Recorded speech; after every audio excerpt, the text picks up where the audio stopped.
Intestino, ¿sí? No solo colon, sino intestino delgado, intestino grueso. Vamos a hablar primero de las enfermedades congénitas, ¿sí? Para poder entender un poquito las enfermedades congénitas, entonces primero les voy a hacer explicarles brevemente la parte embriológica. Tenemos tercera semana de gestación, ¿sí? En la tercera semana de gestación se forman 3 capas germinativas. Esta de arriba, ectoblasto, esta mesoblasto y esta endoblasto, que ya lo hemos repetido en varias ocasiones.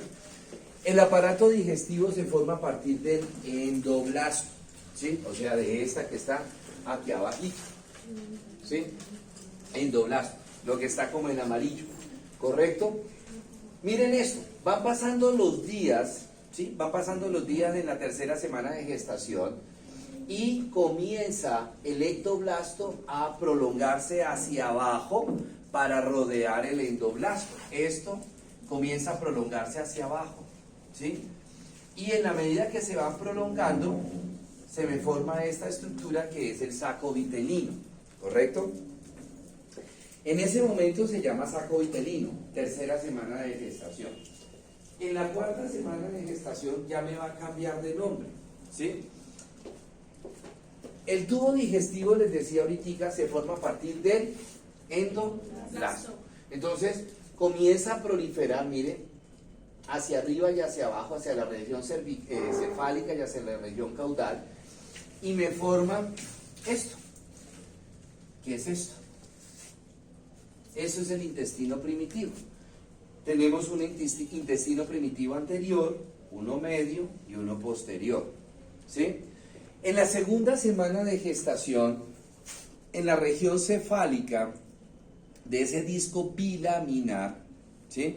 Se forman 2 membranas, una en la región cefálica que se va a llamar la membrana bucofaringea, que a futuro se va a convertir en la boca, y en la parte podálica o caudal del embrión se forma otra membrana que es la membrana cloacal, que a futuro será el ano.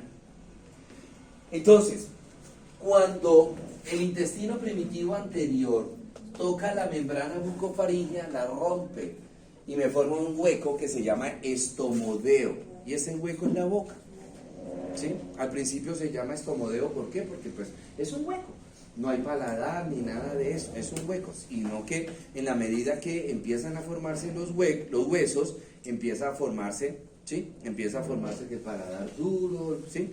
Y entonces ya recibe el nombre de boca, ¿correcto? ¿Qué particularidad tiene? Que el tamaño del embrión es muy pequeñito a comparación del tamaño del intestino primitivo. Entonces, el intestino primitivo medio se mete dentro del saco vitelino. En ese momento que el intestino primitivo medio se mete dentro del saco vitelino, ya deja de llamarse saco vitelino y recibe el nombre de conducto onfalomesentérico. Es esto. ¿Sí? Aquí tengo una imagen más grande. Mírelo acá. Esto era antes, sin que esto existiera, se llamaba el saco vitelino. Tan pronto el intestino primitivo medio se mete dentro del saco vitelino, me cambia de nombre y se va a llamar conducto onfalomesentérico. ¿Qué quiere decir con eso? Que las vísceras que se van a derivar a partir del intestino primitivo medio se van a formar por fuera de la cavidad del embrión. ¿Qué vísceras se forman a partir del saco vitelino medio? Perdón, del intestino primitivo medio. El intestino primitivo anterior me forma lo que es la boca, lo que es la faringe, esófago, ¿sí? Y estómago. ¿Hasta dónde va el intestino primitivo anterior? Hasta el brote hepático, ¿sí? Del intestino primitivo medio, ¿qué se forma? Vesícula, vaso, duodeno, ilion, yeyuno. Eso se forma ¿en dónde? En el conducto ónfalo-mesentérico, y esas vísceras se van a formar por fuera. Y el intestino primitivo posterior, ¿qué se forma? Pues el colon, ¿sí? Colon ascendente, ciego, colon ascendente, transverso, descendente, sigmoide, recto, ¿correcto? Esto se llama hernia fisiológica. En todos nosotros pasó eso. En todos nosotros pasó eso. Esa hernia fisiológica normalmente ¿de cuándo a cuándo va? De la semana 4 a la semana 12 de gestación. ¿Qué sucede en la semana 12? Que el embrión se pega una estirada. Y entonces, al crecer más, digamos que al crecer un poco más el embrión, le da espacio ¿a quién?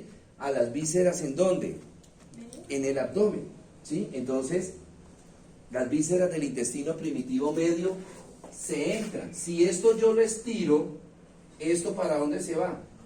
Hacia adentro. Entonces quedan metidas ya, las vísceras del intestino primitivo medio quedan metidas dentro de la cavidad abdominal.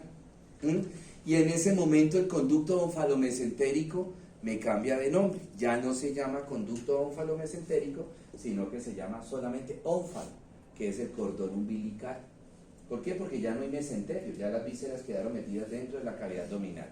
¿Eso cuándo tiene que ocurrir? La reducción de esa hernia fisiológica, ¿cuándo tiene que ocurrir? Semana 12. Si esa reducción de la hernia fisiológica no ocurre en la semana 12, ya las vísceras no se meten en la cavidad abdominal, no se meten. Ya no, o sea, no, pues obviamente yo sé que nadie lo va a hacer, ningún médico lo va a hacer, ¿sí? De decirle a la señora, no, esperemos unos días más a ver si se mete. No, porque ya sabemos que eso no se va a reducir. Y el niño va a nacer con las vísceras del intestino primitivo medio, va a nacer por fuera del abdomen, que es lo que se llama gastrosquisis. Entonces, perdón si dice alguien por ahí. Entonces, ¿sí? El niño nace con las vísceras por fuera. Perdón, apago un poquitico la luz para que... ¿Sí? Durante el embarazo no pasa nada malo. ¿Por qué? Porque esas vísceras las está protegiendo ¿quién? El líquido amniótico. El problema viene después de que el niño nace. Primero que todo, a esa mamita no se le da parto vaginal, se le da parto cesáreo. ¿Por qué? Porque si se llegan a tocar esas vísceras, se necrosan las vísceras. Y hay que hacerle una colostomía bien grande de chinito. Entonces, por eso se hace cirugía cesárea, para no tocar las vísceras. Y tan pronto el niño nace, inmediatamente, como ven ustedes en la segunda imagen, se les pone, acá en Colombia, se les pone la bolsa Bogotá, que es una bolsa de lactato, ¿sí? Es una bolsa de suero, y se le pega a la pared abdominal, se le cose a la pared abdominal, ¿sí? Mientras que se opera el niño.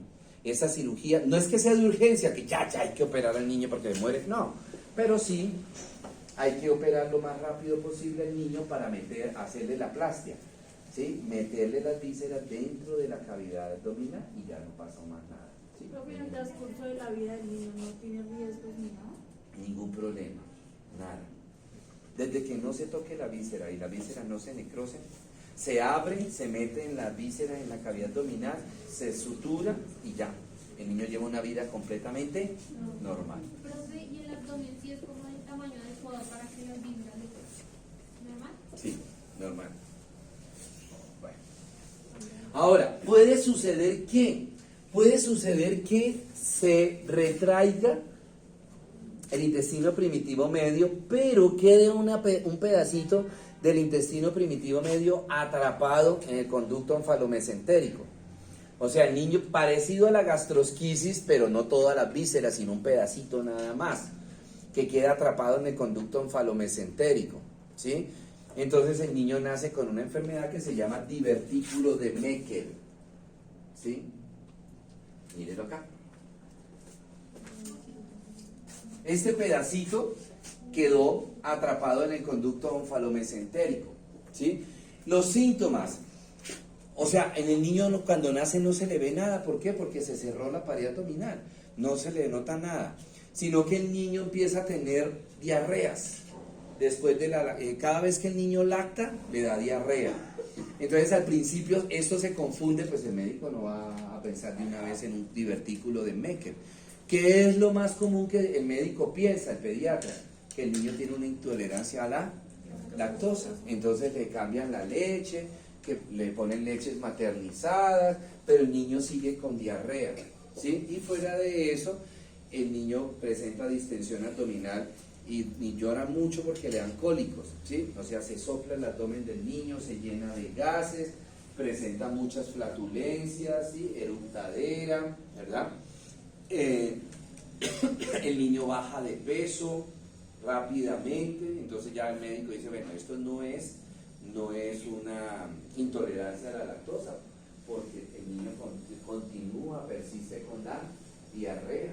Se supone que si fuera una intolerancia a la lactosa, al quitarle la leche materna y ponerle una leche maternizada, debería desaparecer la diarrea y todos los síntomas, ¿sí? La diarrea, la distensión abdominal, las flatulencias, todo eso. Entonces es cuando ya de pronto le hacen una eco y se ve el divertículo de Meckel. El tratamiento es quirúrgico. Se quita el divertículo y el niño tiene una vida completamente normal, ¿sí? Ya puede volver la mamita a lactarlo porque ya se quitó el divertículo, ¿sí? Y tenemos la pregunta del quiz, el megacolon congénito. ¿Qué sucede en el megacolon congénito?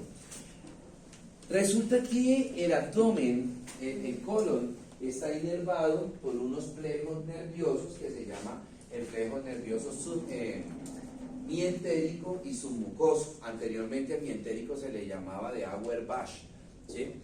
¿Qué pasa en estos pacientes? Que una parte del colon no tiene inervación,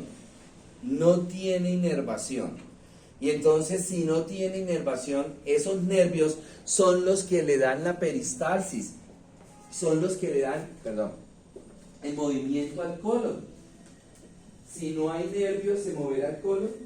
Ese pedacito donde no hay nervios, es un pedacito donde no hay nervios. ¿Se moverá ese pedacito? ¿Habrá peristalsis en ese pedacito de colon? No. Entonces, ¿qué va a pasar? Que cuando llegue el bolo fecal a esa zona donde no hay nervios, ¿sí? Entonces no se mueve, no hay peristalsis. Entonces, ¿qué va a pasar? Que la materia fecal se retiene ahí y se va a retener bastante materia fecal y me van a producir ¿qué? Que el colon ¿qué? Se dilate. Y ese es el megacolon, miren. Uno creería cuando uno ve el megacolon, uno creería que el problema está acá. Y no, el problema no está acá, el problema está después del megacolon, que no hay inervación. Entonces este no se mueve. Y entonces la materia fecal, ¿qué? Se empieza a retener, a acumular y puede llevar al paciente a impactación fecal, que puede terminar el paciente en una obstrucción intestinal y el paciente en una cirugía por perforación. Estos pacientes, bueno, hay dos posibilidades. Primero, no se les hace cirugía, sino que se les mejora la dieta. Entonces se les aconseja mucho a estos pacientes que tomen mucha agua, que coman mucha fibra y que tomen alimentos procinéticos. Entonces, por ejemplo, que la ciruela pasa, que la pitaya, que coman auyama, mango, mucha fibra, ¿sí? Y de pronto, para que se mueva el colon, entonces uno le da estos medicamentos procinéticos que uno ve por televisión, ¿no? El bisacodilo, el dulcolax, el naturet. A ver, estos pacientes no es aconsejable que coman harinas, que coman pan, por ejemplo, ¿sí? ¿Por qué? Porque eso les va a disminuir la peristalsis, ¿sí? Segundo, no se les aconseja que coman granos secos, que frijol, que lenteja, que garbanzo, porque eso disminuye la peristalsis y les aumenta el estreñimiento. Entonces en ellos está como, no digo que prohibido, pero que no lo coman con mucha frecuencia. Si estos hábitos alimentarios no mejoran el megacolon o no mejoran el problema, entonces ahí sí hay que operar al paciente y hacerle una colectomía. Se quita el pedazo donde no hay inervación, ¿sí? Y se hace la anastomosis. Ya el megacolon disminuye un poquito el tamaño del colon, pero un poquito disminuye, ¿sí? Pero el paciente va a quedar con megacolon de todas maneras. ¿Pero con qué diferencia? Que ahora sí va a tener peristalsis. ¿Por qué? Porque ya quitamos el pedazo de colon donde no había nervios, ¿sí? Eso es. Esa era la respuesta del quiz, que no había inervación. Sí, señor. Entonces, miren, una radiografía. Esto que ustedes ven es gas, materia fecal impactada y gas. El problema está acá, no acá. ¿Sí? Entonces en este paciente muy seguramente hay obstrucción intestinal y entonces hay que hacer la colectomía. Bueno, muy bien. Preguntas.